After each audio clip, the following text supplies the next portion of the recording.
Today, the Democratic Alliance presented to the Justice Portfolio Committee the two private members' bills that we are promoting that will hopefully at some point be accepted by the committee and moved on to the National Assembly and passed. The first bill, they're both constitutional amendments. So the first bill is the 20th constitutional amendment bill dealing with the setting up of a Chapter 9 institution for an office that we hope will be referred to as the Office of the Cyber Commissioner. It really amalgamates all the bits and pieces of cyber activity in government and the private sector into one office. That will be a Chapter 9 institution in order to optimize the funding model and optimize the independence of the institution, and will deal with proactively and reactively dealing with cybersecurity in South Africa, cyber attacks in South Africa, proactively preparing government departments and cross-cutting to the private sector to protect themselves properly against cyber attacks, hacking, and particularly ransomware attacks. We've seen the damage that ransomware attacks can do just in the recent past with the Social Security Agency and also the Department of Justice, which had really devastating results on ordinary citizens in South Africa being unable to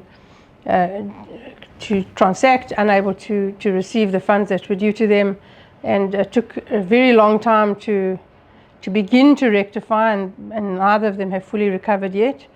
And also the fact that people's personal information and data was made publicly available on a variety of platforms. So the Office of the Cyber Commissioner will really increase the cybersecurity abilities of the country, the cyber awareness of both government and the private sector, and hopefully be able to strengthen South Africa's ability to deal with cyber-related issues. The second piece of legislation is the 21st Constitution 21st Amendment Bill. Deals with the setting up of an Office of the Anti-Corruption Commission. Again, a Chapter 9 institution to optimize the funding model and to underscore the independence. So it will deal with a top tier of corruption, large-scale corruption, so your state-captured type of cases, and large-scale organized crime issues. Remove that tier from the auspices of the National Prosecuting Authority and allow them more space to get on with the really huge job that they already have to do with all the other crimes that are their responsibility.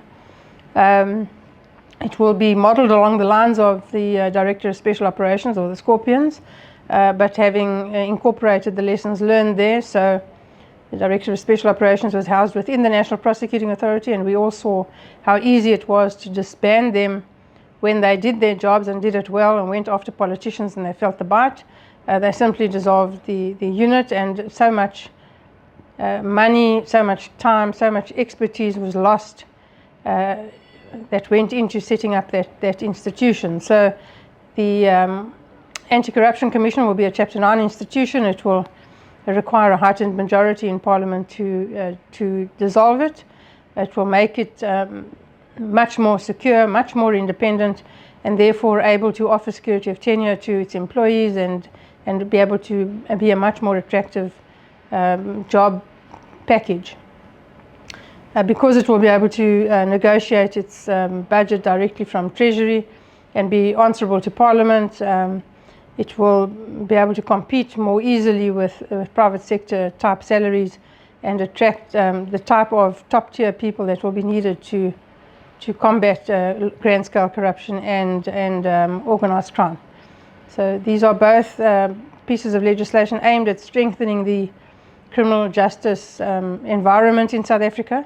We hope that we will get the support of all parties in the committee and in Parliament for these bills, and it's clear that some of the parties already have expressed their rejection of the bills.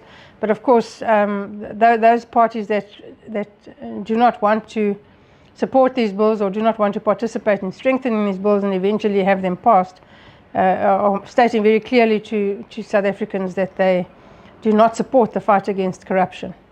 And they do not want to see South Africa get corruption under control. So, that's not a position that one wants to find oneself in.